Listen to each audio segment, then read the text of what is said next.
வணக்கம், welcome to மிதாஸ் kitchen. இன்னைக்கு நம்ம மிதாஸ் கிச்சனில் பேல் பூரி எப்படி செய்யறதுன்னு பார்க்க போகிறோம். பேல் பூரி அப்படின்னு சொல்லும்போதே நிறைய பேருக்கு வாயில் எச்சல் ஊற ஆரம்பிச்சிடும். ஏன்னா நிறைய பேரோட ஃபேவரட் சாட் பேல் பூரியாக தான் இருக்கும். என்னோட ஃபேவரட் சாட் கூட பேல் பூரி தான். நம்ம சாட் ஷாப்பில் போய் சாப்பிட்ற அதே டேஸ்ட்டுக்கு நம்ம வீட்லேயே இப்போது பேல் பூரி செஞ்சு சாப்பிட்லாம். வாங்க இந்த ரெசிபி எப்படி செய்யறதுன்னு பார்ப்போம். இப்போ இது செய்யறதுக்கு தேவையான பொருட்கள் என்னென்னு பார்த்தலாம். பொரி 2.5 கப், வெள்ளரிக்காய் அரை வெள்ளரிக்காயை சின்ன சின்னதாக கட் பண்ணி வச்சுருக்கேன், அரை கேரட்டை இந்த மாதிரி துருவி வச்சுருக்கேன், அரை உருளைக்கிழங்கை வேக வச்சு கட் பண்ணி வச்சுருக்கேன், வெங்காயம் 1 சின்ன சின்னதாக கட் பண்ணி வச்சுருக்கேன், அதே மாதிரி தக்காளி 1 குட்டி குட்டியாக கட் பண்ணிக்கோங்க, sweet chutney 3 table spoon, green chutney 2 table spoon. இது ரெண்டுத்தோட ரெசிபி நம்ம ஆல்ரெடி மித்தாஸ் கிச்சன் வீடியோவில் பார்த்துருப்போம். மிளகாய் தூள் அரை டீஸ்பூன், சாட் மசாலா அரை டீஸ்பூன், கொத்தமல்லி இலை குட்டி குட்டியாக கட் பண்ணி எடுத்துக்கோங்க. பாப்டி, இதோட ரெசிபியும் நம்ம ஆல்ரெடி மித்தாஸ் கிச்சன் வீடியோவில் பார்த்துருப்போம். இது ஓமப்பொடி.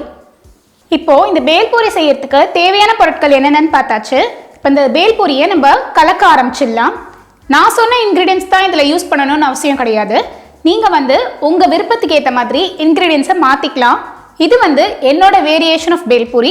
உங்கள் வேரியேஷன் ஆஃப் பேல் பூரியில் நீங்கள் இது கூட வேக வச்ச சன்னா கடலை, வறுத்த வேர்க்கடலை, மிக்சர், குட்டி குட்டியாக கட் பண்ணின மாங்காய் அதெல்லாம் கூட சேர்த்துக்கலாம். சூப்பராக தான் இருக்கும். நான் இன்றைக்கி இந்த ஐட்டம்ஸ் வச்சு தான் செய்ய போகிறேன்.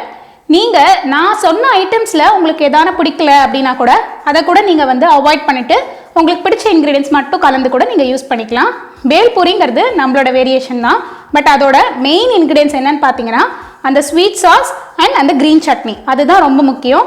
அது சேர்த்தாலே நம்ம கடையில் கிடைக்கிற டேஸ்ட் கரெக்டாக வந்துடும். இப்போ இந்த மாதிரி ஒரு பவுலில் இந்த வெங்காயத்தை சேர்த்துக்கலாம். வெங்காயம் தக்காளி ரெண்டுத்தையுமே சேர்த்துன்றலாம்.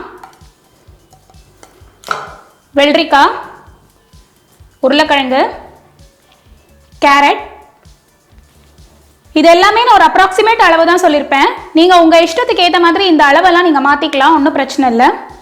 சாட் மசாலா, மிளகாய் தூள், கொஞ்சமாக உப்பு சேர்த்துக்கிறேன், கிரீன் சட்னி, ஸ்வீட் சட்னி, பாப்படியை உடச்சி போட்டுக்கிறேன். நீங்கள் இது கூடவே லைட்டாக லெமன் ஜூஸ் சேர்த்துக்கலாம். அது ஒரு லைட் புளிப்புக்காக. நான் இன்னைக்கு லெமன் ஜூஸ் எதுவும் சேர்க்கலை. ஏன்னா நான் ஒரு தக்காளியை முழுசாக எடுத்துகிட்டு இருக்கேன். நீங்கள் வேணும்னா பாதி தக்காளி எடுத்துகிட்டு மீதிக்கு லைட்டாக லெமன் ஜூஸ் சேர்த்துக்கலாம். நல்லாயிருக்கும், டேஸ்ட்டாக இருக்கும்.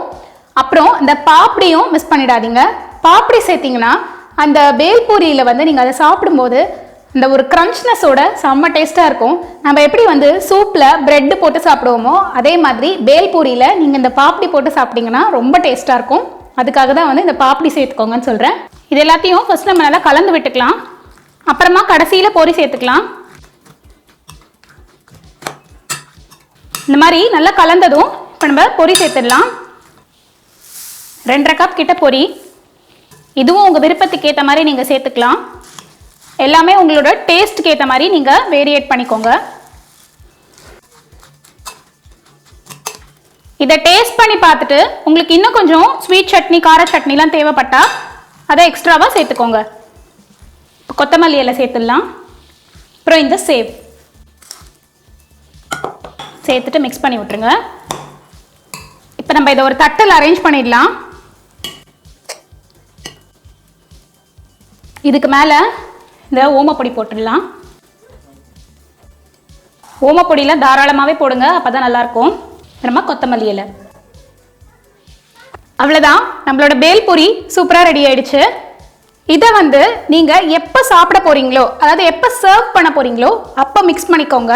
ஏன்னா முன்னாடியே மிக்ஸ் பண்ணி வச்சோன்னா இந்த பொரியெல்லாம் நமத்து போயிடும். அப்போ அந்த கிறிஸ்ப்னஸே இருக்காது, சாப்பிடும்போது க்ரன்ச்சியாக இருக்காது. அதனால மீதி ஐட்டம்ஸ்லாம் ரெடி பண்ணி வச்சுக்கோங்க. காய்கறி கட் பண்ணுறது, சாஸ் ரெடி பண்ணுறது எல்லாம் ரெடி பண்ணி வச்சுக்கோங்க. சாப்பிட்றச்சே கரெக்டாக கலந்து கொடுத்துக்கோங்க. அப்போ நல்லா கடையில் சாப்பிட்ற மாதிரி கிறிஸ்பாக சூப்பராக இருக்கும்.